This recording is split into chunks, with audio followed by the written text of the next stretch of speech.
नमस्कार। संस्कृत भाषा शिक्षण में आप सबका हार्दिक स्वागत है। पूर्व पाठ में हमने तव्यत प्रत्यांतों के विषय में जानकारी प्राप्त की। इस पाठ में अनियर प्रत्यांतों के विषय में सीखेंगे। नमो नमः। नमो नमः। संस्कृत भाषा शिक्षणे भवतां सर्वेषां हार्दं स्वागतम्। पूर्वतन पाठे वयं तव्यत् प्रत्ययान्त रूपाणि तेषां प्रयोगं च ज्ञातवन्तः। इदानीं तस्य पुनस्मारणं कुर्मः। इदानीम् एकम् अभ्यासं कुर्मः। मया कार्यं कर्तव्यम्। एतत् उदाहरणवाक्यम्। एतानि वाक्यानि अपूर्णानि सन्ति। तेषां पुरतः धातुः निर्दिष्टः अस्ति। भवन्तः तव्यत् प्रत्ययान्त रूपाणि योजयित्वा वाक्यानि पूरयन्तु। अन्तेवासिना वेदमन्त्रः श्रु। अन्तेवासिना वेदमन्त्रः श्रोतव्यः। समीचीनम्। राधाकृष्णेन लेखः लिख। राधाकृष्णेन लेखः लेखितव्यः। उत्तमम्। तेन आत्मदोषः ज्ञा। तेन आत्मदोषः ज्ञातव्यः। धनिना दानं कृ। धनिना दानं कर्तव्यः। धनिना दानं कर्तव्यम्। धनिना दानं कर्तव्यम्। छात्रेण नियमः स्मृ। छात्रेण नियमः स्मर्तव्यः। गुणिना विज्ञानी दृश्। गुणिना विज्ञानी द्रष्टव्यः। बुभुक्षितेन आहारः खाद्। बुभुक्षितेन आहारः खादितव्यः। एतया कविता गा। वदन्तु। एतया कविता गातव्या। बालकृष्णेन पर्वतः गम। बालकृष्णेन पर्वतः गन्तव्यः। गुरुणा प्रश्नः पृच्छ। गुरुणा प्रश्नः पृष्टव्यः। यात्रिकेण स्यूतः नी। यात्रिकेण स्यूतः नेतव्यः। बहु समीचीनम्। कर्मणि लिङ्गः स्थाने यथा तव्यत् प्रत्ययः भवति तथा अनियर् प्रत्ययः अपि भवति। अनियर् रूपम् एवं भवति।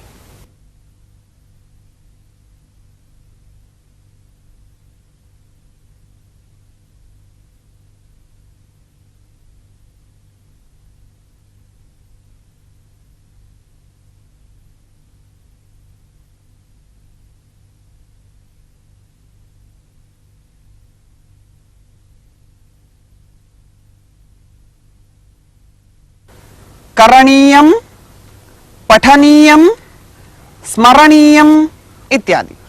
इदानीम् अहं कानिचन क्रियापदानि वदामि। भवन्तः तेषाम् अनियर् प्रत्ययान्त रूपाणि वदन्तु। वदति वदनीयम्। समीचीनम्। रचयति रचनीयम्। स्मरति स्मरणीयम्। खादति खादनीयम्। प्रक्षालयति प्रक्षालनीयम्। सूचयति सूचनीयम्। निन्दति निन्दनीयम्। पश्यति दर्शनीयम्। दर्शनीयम्। दर्शनीयम्। भक्षयति भक्षणीयम्। पीडयति पीडनीयम्। पिबति पानीयम्। क्रीडति। क्रीडनीयम्। बहु समीचीनम्। गमनीयम, पठनीयम, स्मरणीयम आदि अनियर प्रत्यांत के रूप हैं। जिस अर्थ में तव्यत प्रत्यय का प्रयोग होता है उसी अर्थ में अनियर प्रत्यय का भी प्रयोग होता है। अर्थात गंतव्यम, गमनीयम इन दोनों का अर्थ समान है। इदानीं भवन्तः रूपाणि ज्ञातवन्तः। इतः परं वाक्ये प्रयोगं जानीमः।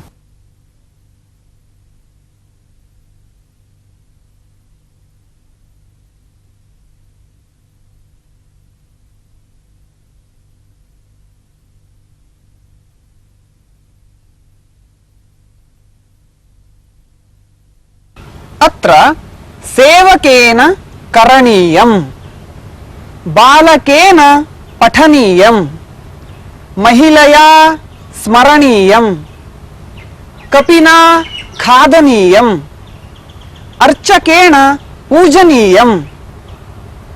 एतादृशवाक्यानि भवन्तः वदन्तु। भवती वदतु। लेखकेन लेखनीयम्, सख्या गानीयम्, नागेन्द्रेण स्मरणीयम्, मया गमनीयम्, अध्यापकेन शिक्षणीयम्, सर्वैः ज्ञानीयम्, अस्माभिः क्रीडनीयम्, बालकेन चिन्तनीयम्, गुरुणा पाठनीयम्, मात्रा आनीयम्, पिता वदनीयम्, पित्रा वदनीयम्। समीचीनं वदतु। पित्रा वदनीयम्, त्वया वदनीयम्, सखीभिः गमनीयम्। अनियर प्रत्यांत के प्रयोग में कर्तृवाचक शब्द में तृतीया विभक्ति होती है। यह आपने उदाहरण सहित देखा है। इदानीं कर्मसहितवाक्यं पश्यामः।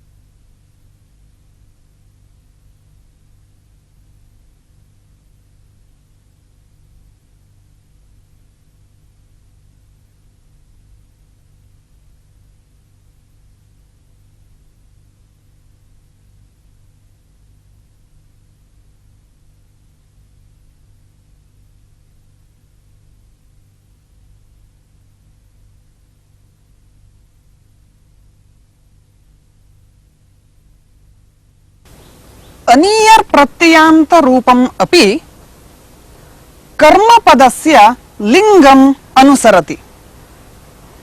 पश्यन्तु, पाठः पुल्लिङ्गे अस्ति, पठनीयः पुल्लिङ्गे। पत्रिका स्त्रीलिङ्गे अस्ति, पठनीया स्त्रीलिङ्गे।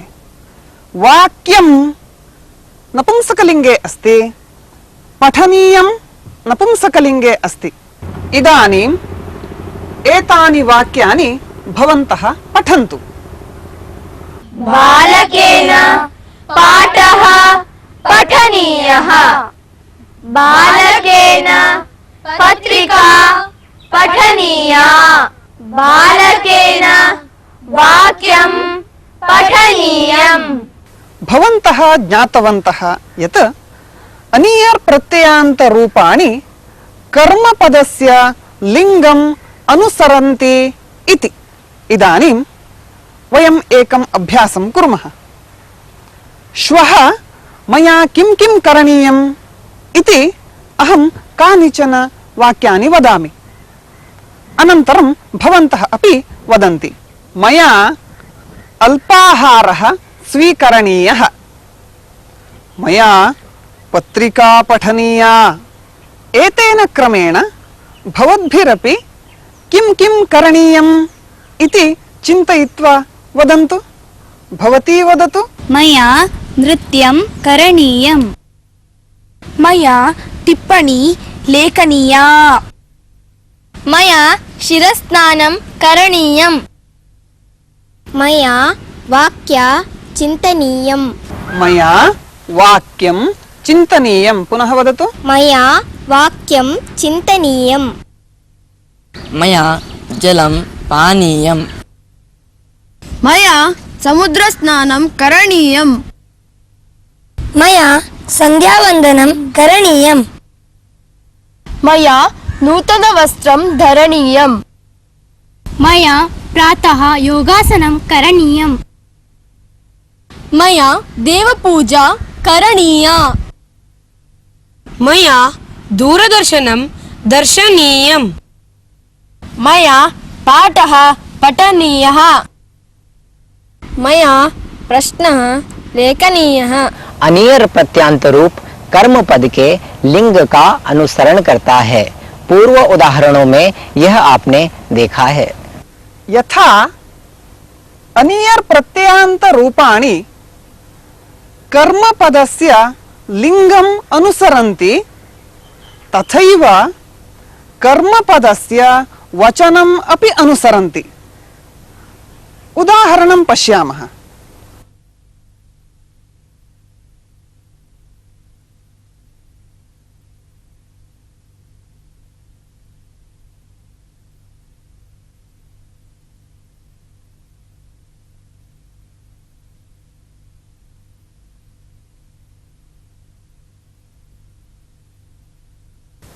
अत्र पश्यन्तु, बालकेन पाठः पठनीयः। बालकेन पाठौ पठनीयौ। बालकेन पाठाः पठनीयाः। पठन्तु। बालकेन पाठः पठनीयः। समीचीनम्। बालकेन पाठौ पठनीयौ। बालकेन पाठाः पठनीयाः। इदानीम् एतानि वाक्यानि शृण्वन्तु। कर्मपदं स्त्रीलिङ्गं भवति चेत् वाक्यानि एवं। गोविन्देन वार्ता पठनीया। गोविन्देन वार्ते पठनीये। गोविन्देन वार्ताः पठनीयाः। तथैव कर्मपदं नपुंसकलिङ्गं भवति चेत् वाक्यानि एवं भवन्ति। तरुणेन चित्रं दर्शनीयम्। तरुणेन चित्रे दर्शनीये। तरुणेन चित्राणि दर्शनीयानि। इदानीं वयम् एकम् अभ्यासं कुर्मः। अहं कानिचन वाक्यानि वदामि। एतेषु वाक्येषु कर्मपदम् एकवचनान्तं भवति। भवन्तः बहुवचने परिवर्त्य वाक्यानि पुनः उच्चारयन्ति। तया श्लोकः लेखनीयः। तया श्लोकाः लेखनीयाः। पूजकेन देवः अर्चनीयः। पूजकेन देवाः अर्चनीयाः। सज्जनेन दुर्गुणः त्यजनीयः। सज्जनेन दुर्गुणाः त्यजनीयाः। महिलया शाटिका धरणीया। महिलया शाटिकाः धरणीयाः। बालिकया वाटिका गमनीया। बालिकया वाटिकाः गमनीयाः। नाविकेन नदी तरणीया। नाविकेन नद्यः तरणीयाः। हरिणा लेखनी स्वीकरणीया। हरिणा लेखन्यः स्वीकरणीयाः। रजकेन वस्त्रं प्रक्षालनीयम्। रजकेन वस्त्राणि प्रक्षालनीयानि। स्वामिना कार्यं चिन्तनीयम्। स्वामिना कार्याणि चिन्तनीयानि। धनिकेन रूप्यकं गणनीयम्। धनिकेन रूप्यकाणि गणनीयानि। अनियर प्रत्यांत रूप कर्म पद के वचन का भी अनुसरण करता है। इसका उदाहरण आपने अभी देखा है। वचन परिवर्तन का अभ्यास भी आपने देखा है। एवंच तव्यत् प्रत्ययान्तानाम् अनियर प्रत्ययान्तानां च रूपे भेदः अस्ति। तथापि अर्थस्तु समानः एव। अतः बालकेन पठनीयं, बालकेन पठितव्यम् इति उभयथापि प्रयोगं कर्तुं भवन्तः अर्हन्ति। वयम् इदानीम् एकं सुभाषितं शृण्मः।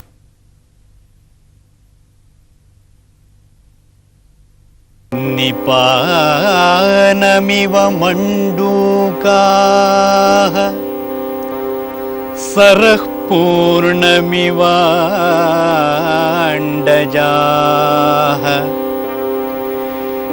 निपानमिव मण्डूकाः सरः पूर्णमिवाण्डजाः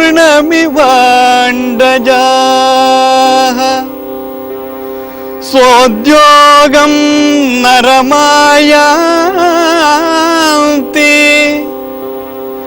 सोद्योगं नरमायान्ति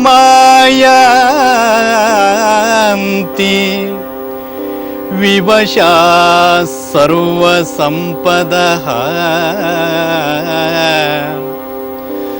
सोद्योगं नरमायान्ति विवशाः सर्वसम्पदः सोद्योगं नरमायान्ति विवशाः सर्वसम्पदः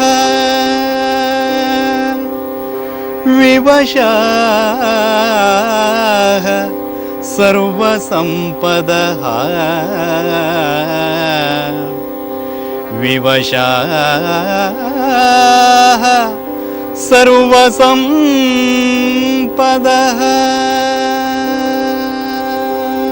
निपानमिव मण्डूकाः सरपूर्णमिवाण्डजाः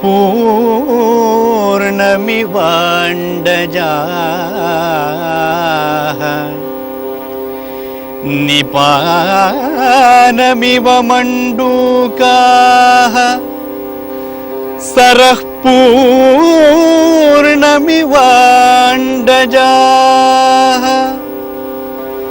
सोद्योगं नरमायान्ति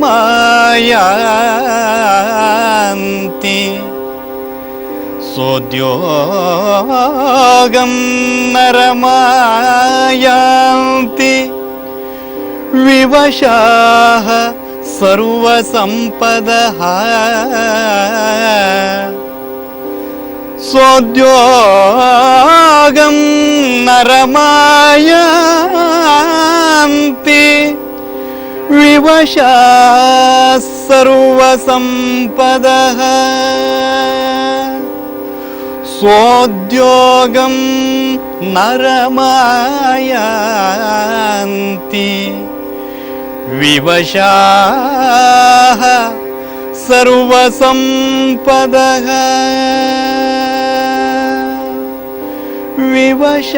विवशाः सर्वसम्पदः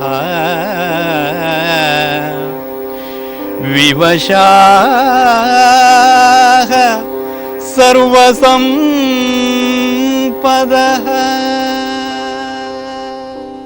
अस्मिन् सुभाषिते पुरुषप्रयत्नस्य महत्त्वं वर्णितम् अस्ति।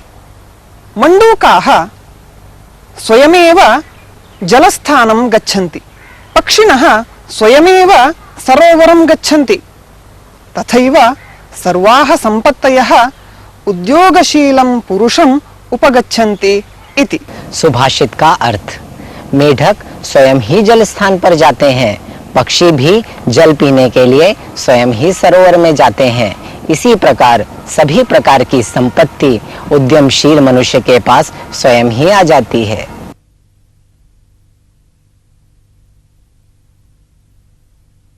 तुंगभद्रायाः तीरे कश्चन ग्रामः आसीत्। तत्र मायणः नाम कश्चन गृहस्थः निवसति स्म। तस्य 3 पुत्राः, सायणः, भोगनाथः, माधवः चेति। 3 अपि तेजस्विनः। ग्रामस्य पार्श्वे कश्चन आश्रमः आसीत्। एते सर्वे तत्र विद्याभ्यासं कुर्वन्ति स्म। माधवः क्रीडायां विद्याभ्यासे च अग्रगण्यः। अतः गुरूणां प्रियतमः आसीत्। एकदा प्रातःकाले सः मित्रैः सह स्नानार्थं नदीं गतवान्। नद्यां तरन्तः आसन्। कुतश्चित् स्त्रियः चीत्कारः श्रुतः। माधवः नदीतः बहिरागतवान्। चीत्कारम् अनुसृत्य धावितवान्। राजमार्गे एका शिबिका गच्छति स्म। शिबिकां परितः यवनसैनिकाः आक्रमणं कर्तुम् उद्युक्ताः आसन्। शिबिकायाम् एका तरुणी आसीत्। सा तं चीत्कारं कुर्वती आसीत्। माधवः चिन्तयति, किं करवाणि इति।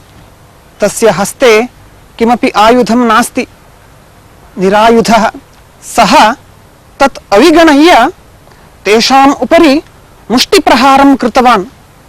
स्त्रियं रक्षितवान्, किन्तु यवनसैनिकाः तस्य उपरि प्रत्याक्रमणं कृतवन्तः। किन्तु धीरः माधवः, तस्य समीपे कश्चन सैनिकः आसीत्। तस्य हस्तात् खड्गम् आकृष्टवान्। एतेषाम् उपरि आक्रमणं कृतवान्। द्वित्रान् यवनान् मारितवान्। अन्ये यवनाः पलायनं कृतवन्तः। माधवः भयकम्पितां तां गृहं प्रापितवान्। स्वयम् आश्रमम् आगतवान्। युद्धसमये तस्य शरीरं क्षतविक्षतम् आसीत्। तदा गुरुः पृष्टवान्, किं सञ्जातम् इति। माधवः सर्वं निवेदितवान्। तत्र तस्य सहाध्यायिनः पृष्टवन्तः, ब्राह्मणः युद्धं कर्तुम् अर्हति किम्? एतत् धर्मविरुद्धं किल इति। तदा गुरुः वदति, न, एषः श्रेष्ठं धर्मम् आचरितवान्। पूजार्हाणां रक्षणं तेन कृतम् इति। एष एव बालकः अग्रे विद्यारण्य इति प्रसिद्धः। सः एव विजयनगर साम्राज्यं स्थापितवान्। कथायाः अर्थः अवगतः खलु? आम्, अवगतः। धन्यवादः। नमो नमः। नमो नमः। इसी के साथ ये पाठ यहीं समाप्त होता है। अगले पाठ में फिर मिलेंगे इसी वादे